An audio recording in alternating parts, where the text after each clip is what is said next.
Welcome back to the Open Mic Broadcast Network, the radio guy, Dr. Mike Prince. We have gotten a SWAC baseball champion. We're going to wish the Grambling Tigers well as they pair up in that College Station region. But you know what time it is now. It's time to talk a little football. And I'm so excited to have on the line with me right now none other than Coach COACHNORTHERN. Coach, how you doing, man? Man, I'm doing pretty well. Let me go. You mentioned Grambling and playing in the College Station region, and unfortunately, I'm in Louisiana for the next few days. If I was at home, I would definitely go try to root them on.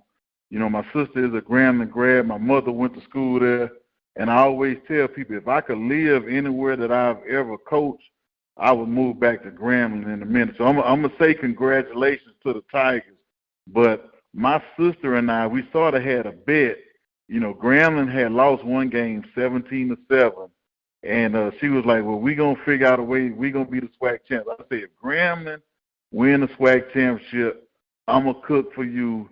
And if Grambling don't win, she had to cook for me and Coach Harrelson or whatever. So, man, lo and behold, they pulled it out. And I watched a lot of the games on the SWAC Digital Network. But, man, them jokers just kept finding a way to win. Yes, sir. And, you know, every now and then they would have an error, but they would have errors with nobody on base. And sometimes that'll kill you because that'll extend the inning. But like I said, I want to congratulate. I know Coach Pierre.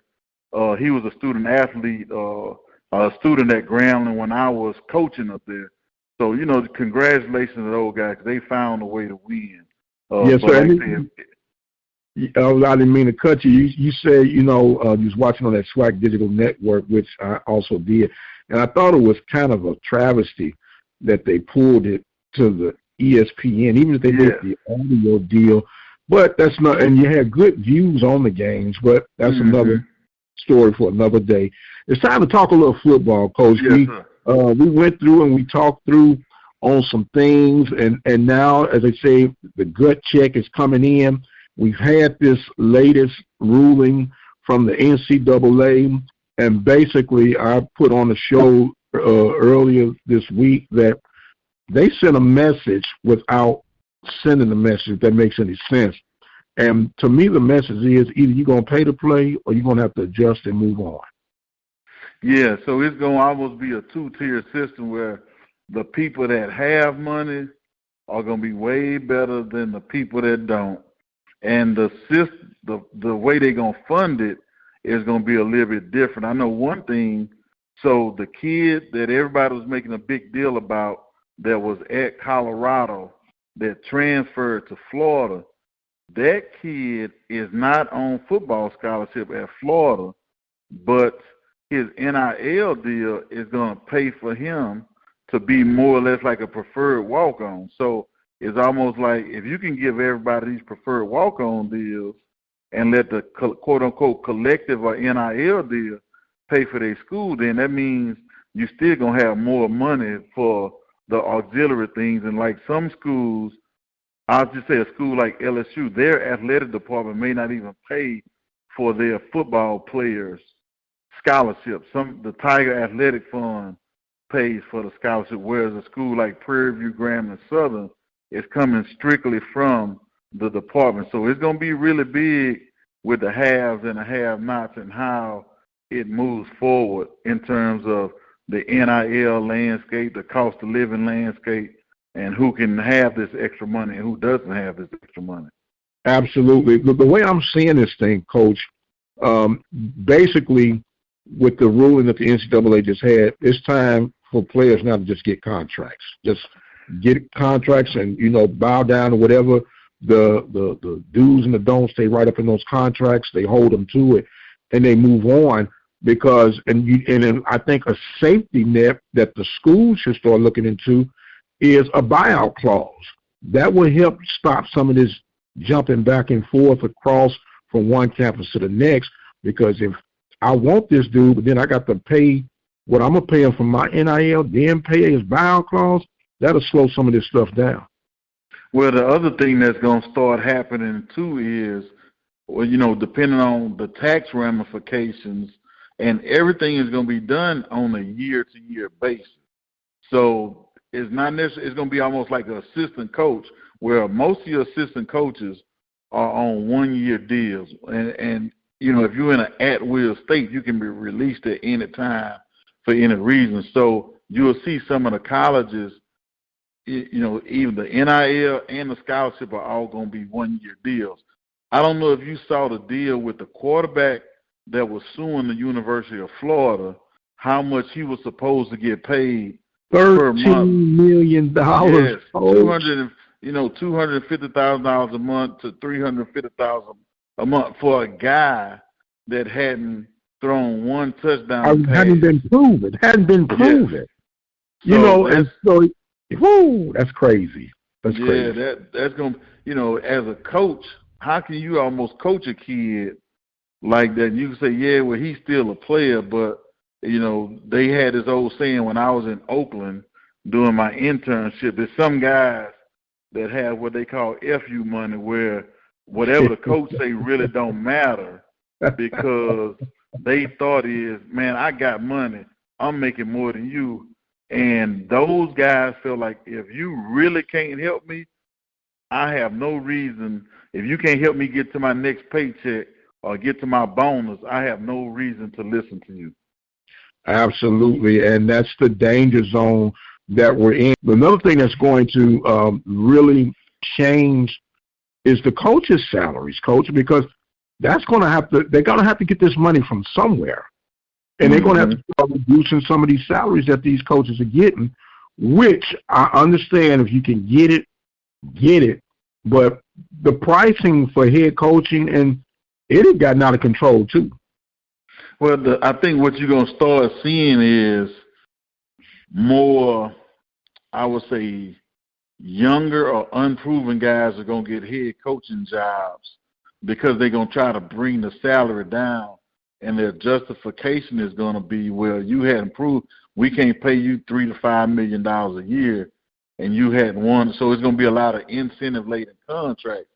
But with the incentive-laden contracts, you probably going to see a much easier schedule for the football coach. I know if I had to do it all over again as a head coach at Prairie View, there's no way in the world I would go play North Dakota State when I could have played a Langston or somebody else that, you know, you get the guaranteed wins, because at the end of the day, all people are going to do is say, were you 5-6 or 6-5? Were you 7-4 or, you know, 5-6? So those, you'll start seeing more quote unquote money games or gimme games if you start making incentive laden contracts. So I've heard coaches say that already.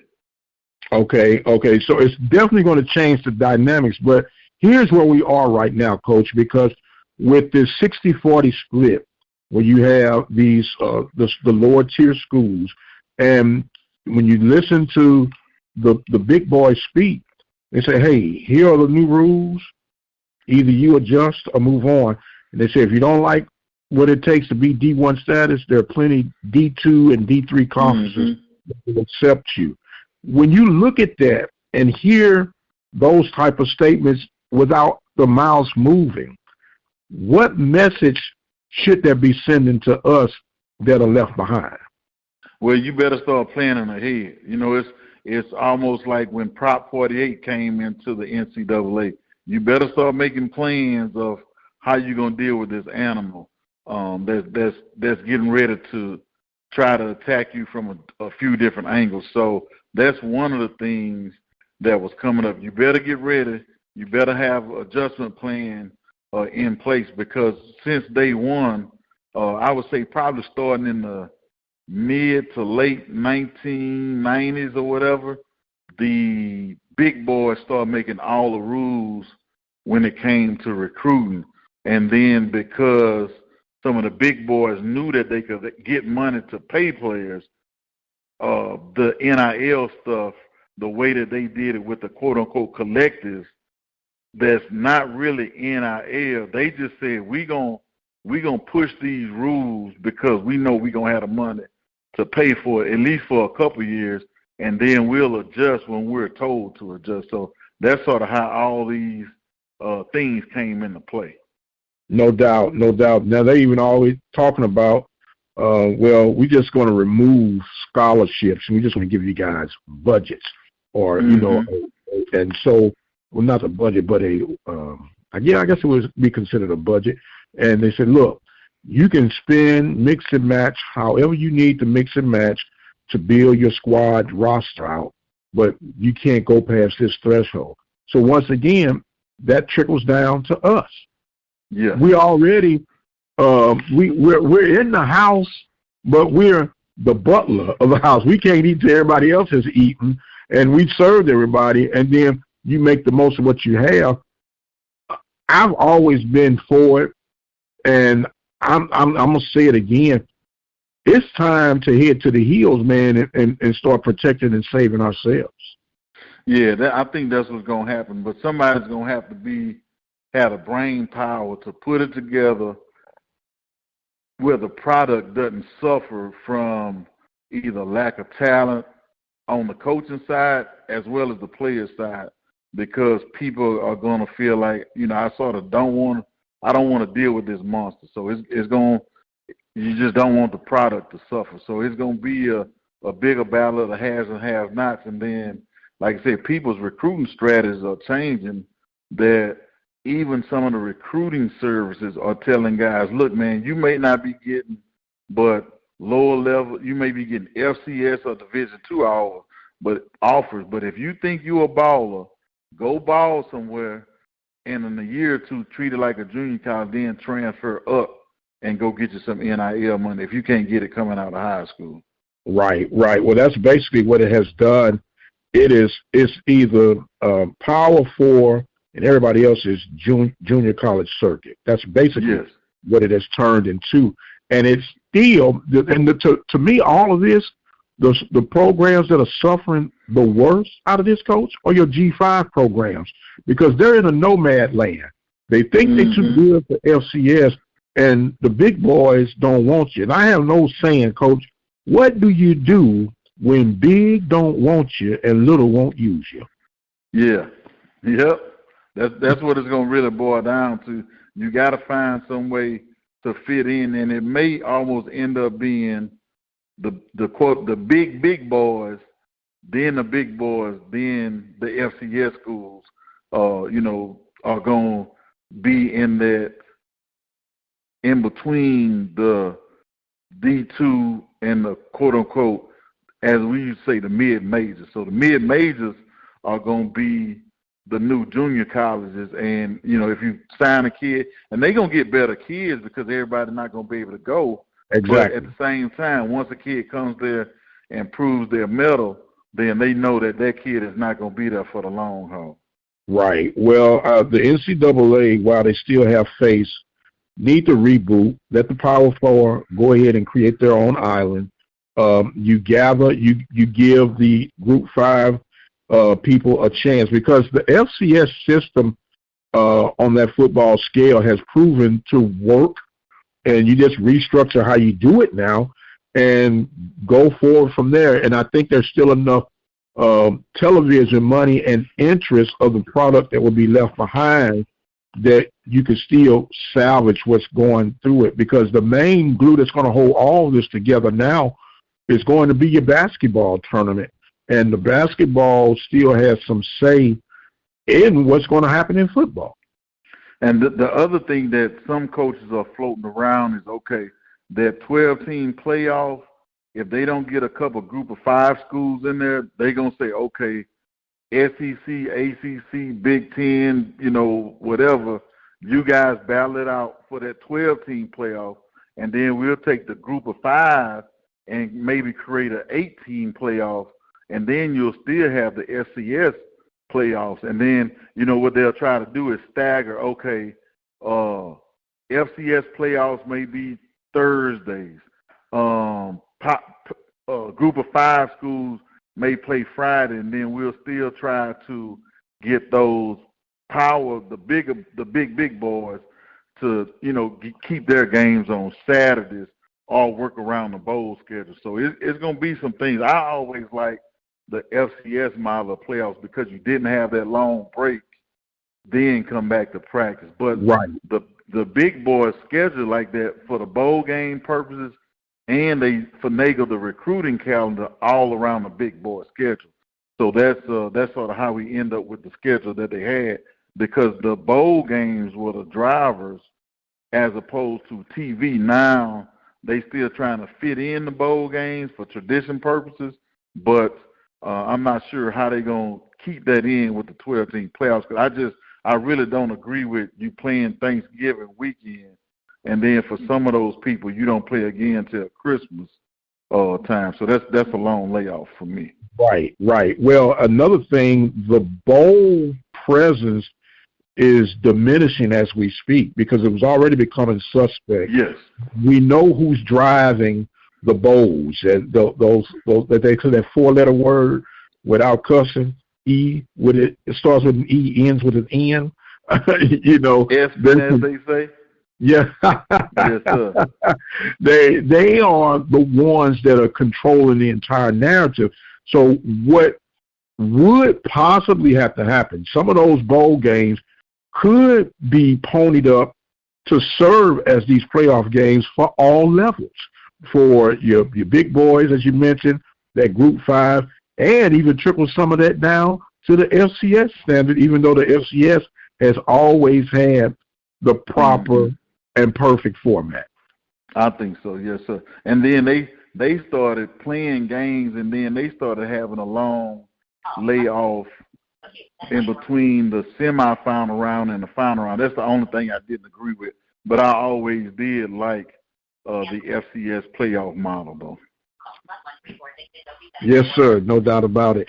Now, when we look at all of this, it's still a tangled mess, and it's not going to get any better anytime soon. So I guess all we could do is just say, que sera, que sera.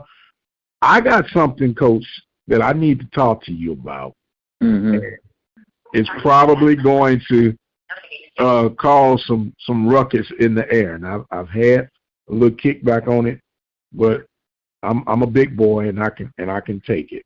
And we're going to look into the future just a little bit with the 2025 NFL draft. That's going to be. There's a young man who's had a pretty good career at the SWAC, had a pretty good year at the Pac-12, will soon be at the Big 12. And, of course, I'm talking about Mr. Shedeur Sanders. Great talent, success, as I mentioned. But in my humble opinion, I do not see this young man being a first-round draft. He will get drafted. And I said a third round, possibly a late second round. But because of who his father is, they're going to push him into the first round. When you hear me say that, what's your reaction? Well, I think it's going to be some truth to it. The thing it's going to be a couple things that's going to determine it. How does the team respond? Because I have never seen a quarterback from a non-winning program get drafted high.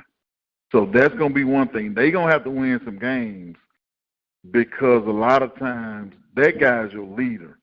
And I'll go back to when we had Jerry Lovelock, because we didn't have a winning record. You know, we might have been 500. They didn't see him as a leader, like a guy that can make the team win. So that's one thing that's going to be held against him as well is, you know, he's not a very big kid. He's a solid kid, but he's not very big. Funny throwing motion.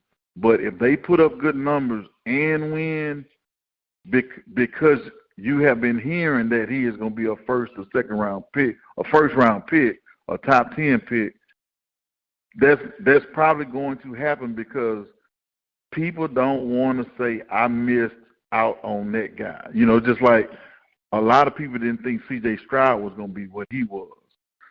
So you don't want to say, I missed on the next or the first. I can see him going up boards only if they win and he puts up monster numbers. But if they have a 4-and-something season, no matter how well he plays on offense, that's going to hurt his draft grade or draft stock. And then the other thing is, what is his measures going to be? Is he going to be, 6 foot 205, or is he going to come in at 6'2", 220? That's going to be another thing. What are the measures, and do they win games? Okay. Your eyeball test, and without a name attachment, just on skill set and what you see, what do you see when you see this man? I see great understanding of football. I'll just say some of the characteristics that we look for if we were looking at a quarterback, or most people look at a quarterback.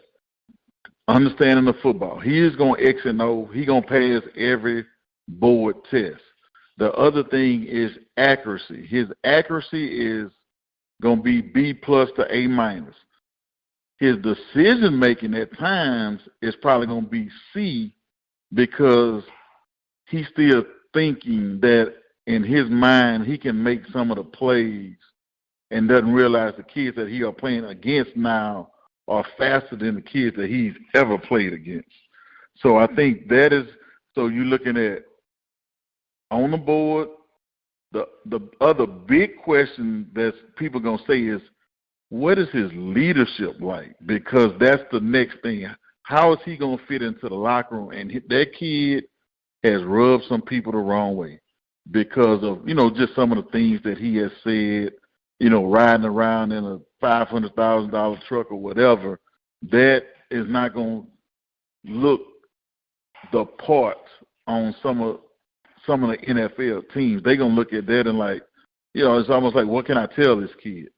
Because of, who his dad is and the way he has carried himself, some of the things he has said in the locker room or about his teammates. So I think that's going to be a knock against him. But, people they're going to look at, they'll put a lot of things to the side if they feel like you can win, or if they feel like you can get the locker room on his side. And then, like I say, he's not dealing with just black guys. You got to think about, what are some of those white offensive linemen going to think when he comes in there talking?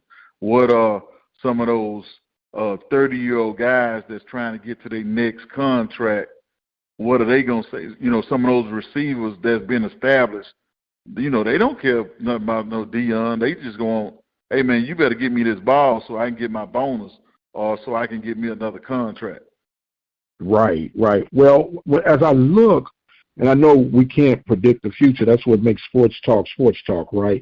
But yes, based on the teams and a quarterback need, off the top of your head, the teams in comparison to what need a quarterback, what team you think would be willing to take that chance? And I'm talking about in a first round. I'm not talking about drafting them, period, but in a first round, what team would be willing to take that risk from your viewpoint?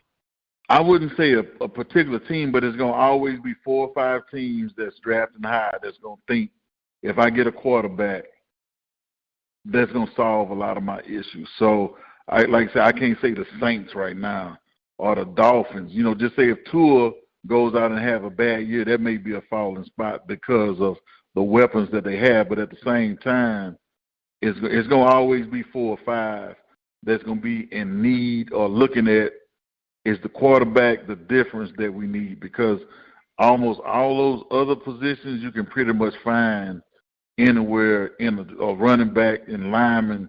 You can find almost dimes a dozen, but it's hard to find a trigger man outside the first round. You're going to find your Brock Purdy's every now and then, but the thing that with the Brock Purdy's pretty much come is the limitations when it's cold outside, because he doesn't have all the physical traits. That's why he fails so much. You understand what I'm saying? So that's some of the things that are going to happen, just depending on how he does, if he doesn't meet all those measurables. But, I think somebody's going to take a chance for the simple fact that people don't want to be the one that missed. Okay, and it's ironic that you brought up Tua, because when I look at him, that's who he puts me in the mindset of is a tool. Maybe it's because they're left-handed, huh? Well, he's a right-handed kid. I'm just right. That's what I'm saying. The thing about him and Tua, they both are very accurate with the ball. They both not the biggest of guys, and they both gonna pass every IQ test when it comes to football. You can see that, how they get the ball out and how they can back up and still make throws. Those things like that that's not a natural thing to do, but they find a way to get it done, even though they don't have the strongest arms. Okay, talking with Coach Heiss Northern, I'm about to shift gears back on you, coming back to so I want you to put your fan cap on right now. I don't want you to put your coaching cap on. Take your coaching cap on, put your fan cap on, and I want you to fill in the blank. In order for my Southern Jaguars to have a successful 24 campaign, blank will need to happen. Oh, man, they going to have to be able to run the ball better than they did last year. And the reason why I said that, they couldn't get off, they got real predictable on the offensive side of the ball. Everybody pretty much knew they were not going to throw the ball on first down. So now you can load the box on first down, second down, third down. You can play a three-man rush and drop 8 because the quarterback, in my opinion, didn't have a great understanding of it. He couldn't throw people open. He had to see people open. So I think if they run the ball better on first down or use the play-action game, the RPO game, which I'm thinking they're going to use a little bit more, I think if that I think their defense is going to be fine, to be honest with you. But I think if they can run it more or RPO better on first down, they're going to have success. Okay. And I know that your sister's a Grambling grad, so I'm going to have you put on a cap for her. In order for the Grambling Tigers to be successful, blank will need to happen. They're going to have to jail because them jokers getting some players up there. Okay. I really do think from what I'm seeing that they already have and what they are bringing in, if they can put it together, if they have a lot of guys in summer school, look out for the Tigers. But look out for the Tigers. The question is going to be, I think the offense is going to be fine because of the system that they coming from was much harder than the system that they're going to. So I think it's easier to catch on to something if it's much shorter terminology, easier reads for the quarterback. And they have a quarterback that has played a good bit. The other thing is, how is their defense? I'm pretty sure they're going to be 4-2-5-ish, but how can they get that together? But they're going to have players up there. Coach Joseph is going to have players at Graham. I can guarantee you that. Yes, sir. There's been a lot of electric buzz coming from Grambling State. That's why I asked you about that. And I'm looking at what Jackson and TC are going to try to recoup. He had some guys hit the portal, and he's needing an OC because he had to call plays starting spring, and he's still trying to get that and fill his line gap. But do you see Jackson having a solid season? I see, and I'm gonna put two together because they tit for tat to me. Jackson as well as Alabama State, I think it's gonna come down to those two this year for the Eastern side, with maybe a luck of the draw. And I may sound crazy, but I think Bethune is gonna make some noise on that side. Okay. But I think Jackson is going to come down to Jackson and Alabama State because both of them have reasonably good defenses. I just saw they lost one of their defensive linemen.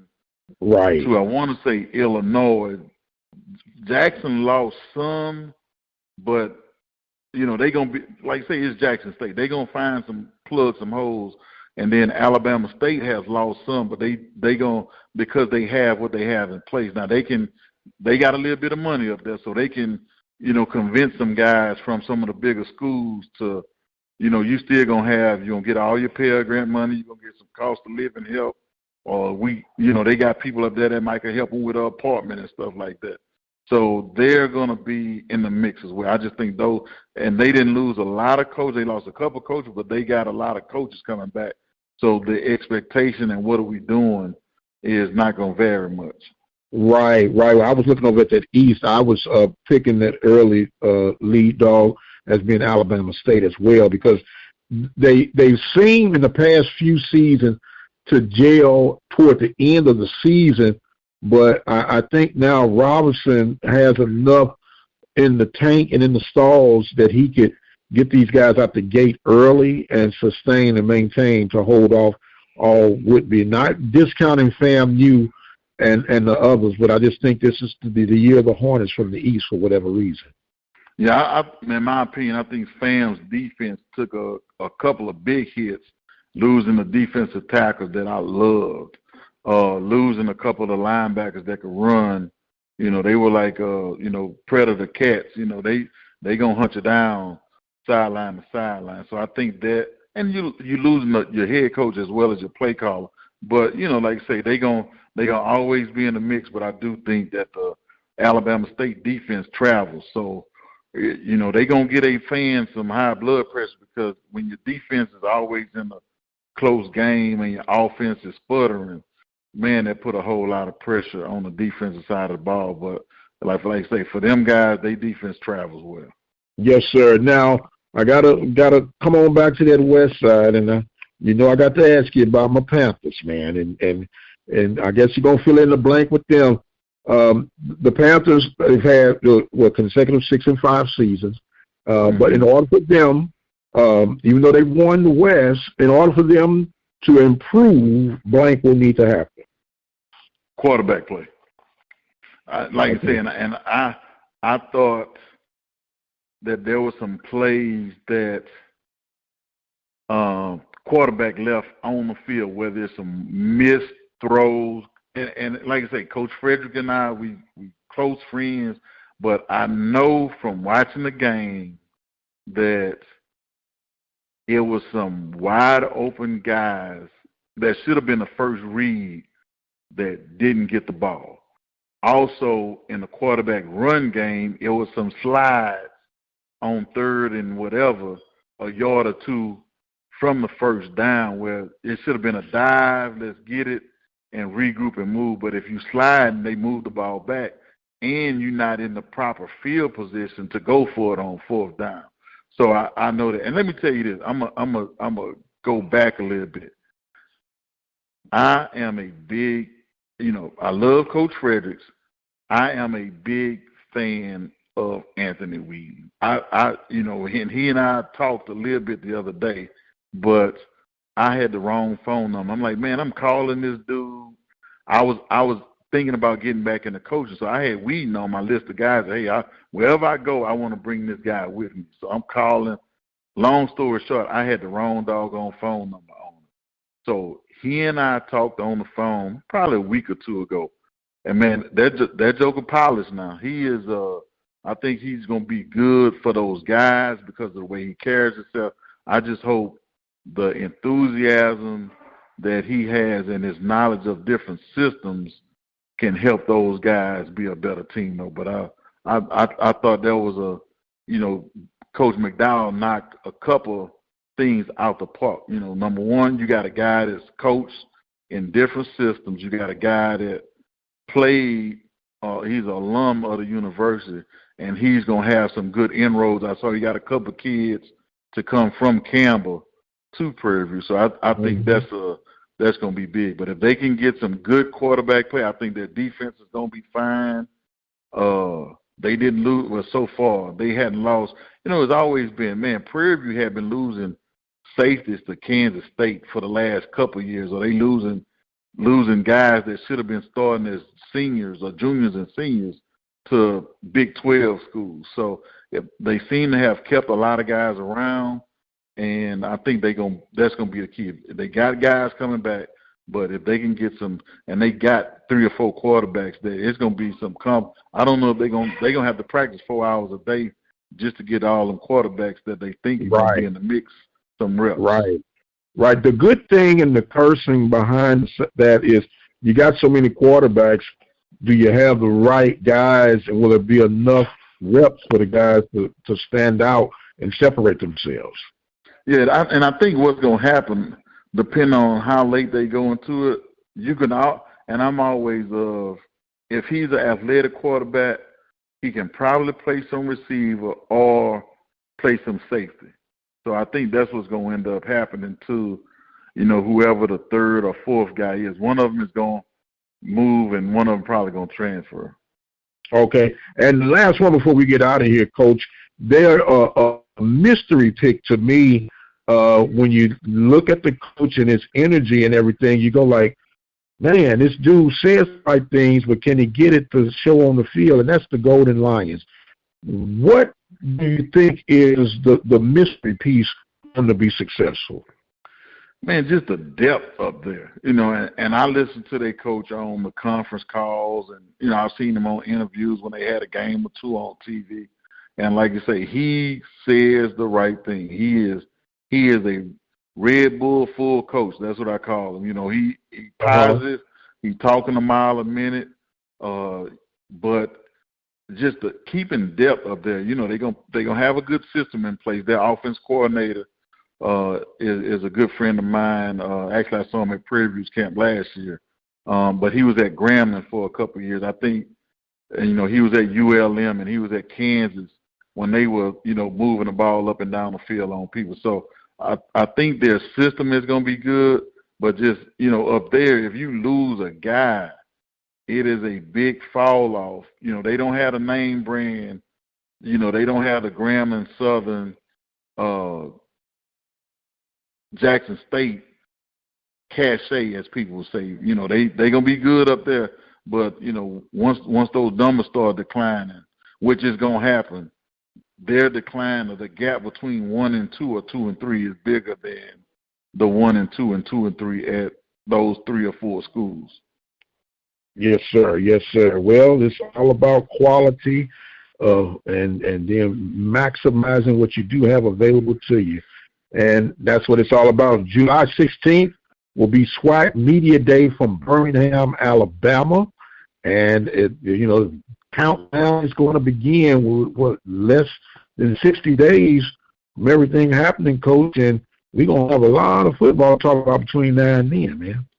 Yeah, I think it's, like I said, when it got time for Media Day, you knew it was almost time to kiss your family goodbye until Thanksgiving. It's like, hey, baby, I'm going to Birmingham for a couple of days, and when I get back, it's going to be, a whole lot of footballing going on. I can remember missing some vacations that because of the kids' schedule that, after Media Day, it's pretty much, hey, man, I got to take care of these other people's kids and hope mine, stay out of trouble. And I'm actually, for the next couple of weeks, so I'm in Baton Rouge now.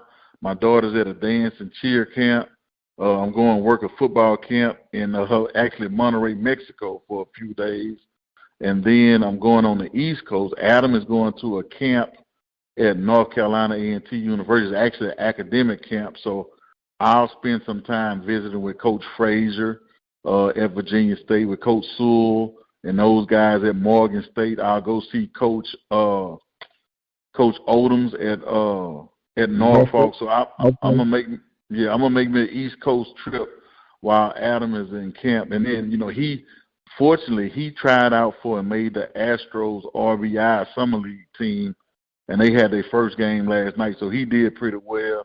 And he's doing 7-on-7 with the Brisbane Bears, and he's got a couple of interceptions. So everything is going good. I tell you what, too, and I know you're a Waller County guy. Hey, man, them jokers, and they played against Brisbane last, I want to say Friday. Waller County got some athletes, man. If they can get some big guys up there, they're going to be good in football again. Yes, sir. Well, it's been a long time coming, and we're going to see exactly what happens. Now, they're in that Cypress district right now, so they don't have far to travel. They can't say the amenities are not there. So to whom much is given, guess what, Coach? A lot of expectations. Yes, sir. Well, Coach, look, man, I guess I'll still give you an opportunity to have some closing thoughts if you got anything before we wrap this week's segment up. Man, I was thinking about the other day. So pretty much all the coaches, they went out and did their spring recruiting. So I went to Bridgeland spring game. So Coach McDowell was there. It was coaches. I want to say from these 7 other colleges that were either on the sidelines or trying to talk to some of the kids' parents as they watching the game. You could see them, where's such and such mom, and then you see a crowd of, a couple guys with the Texas A&M shirts going to talk to this mom and that mom.